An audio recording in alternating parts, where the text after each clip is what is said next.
MIP as a department looked at our strategic planning and said, this is important.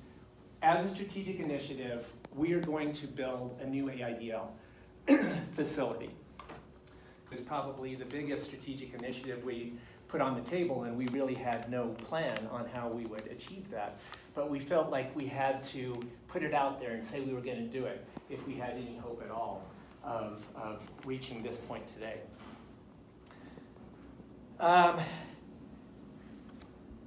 So we were off. The faculty were committed. The department was committed to advance this.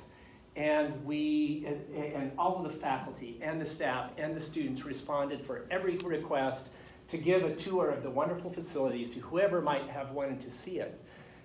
Importantly, we had support from the college, Dean Stetter. Sue Vanderwood was a fantastic advocate for us on the research side, critically important. Two people that I want to call out, Tom Hadley, who is hiding in the back, and was instrumental at thinking what is an innovative way that we could go about financing this, getting the money here to allow this to happen, and what is it going to take to work this through the process at CSU, because we were naive to that. So Tom has been instrumental to that and establishing the relationship that we have with Tetrad.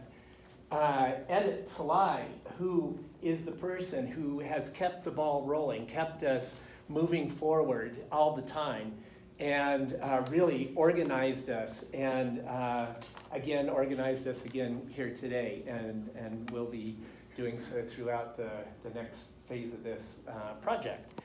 So those were critical, and we gained support ultimately, centrally, from Alan Rudolph, who clearly saw the global need for this sort of research.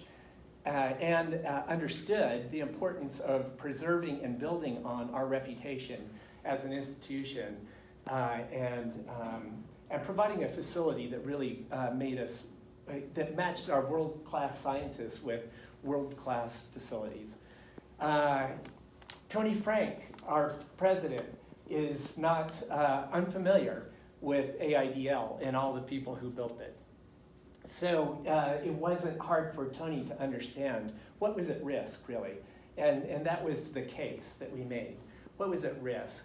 And Tony ultimately supported this and worked with Lynn Johnson to come up with $22 million. $22 million is a lot of money.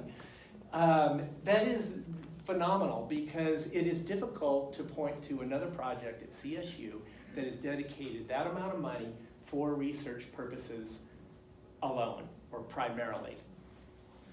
That was a big commitment, and a big statement by CSU, and a big, impressive vote of confidence and support for what all the faculty and staff and students are doing out here on this campus. So that's been very exciting. Since that time, we have worked with everybody, all the PIs, everybody in the labs, to figure out what does this building need to be. And so that's required a lot of work, and it's tested our endurance and sometimes our patience. And it's led us to really think through, what are we going to do in this building, and how should that work? So we're here now. We have had great partners throughout with Tetrad and Merrick, BSA, and now with FIPS coming in to do the actual construction. Very exciting. And so that is essentially where we started in this process, where we are today. And again, I want to point out, this was a faculty-driven initiative. It was originally the idea that we could have a new building out here. The great things that will happen in this new building, faculty-driven. It's amazing the power of a faculty vision if you can bring together the collective to achieve that. That's all I have to say, and now I'd like to invite Barry Beatty to say a few things.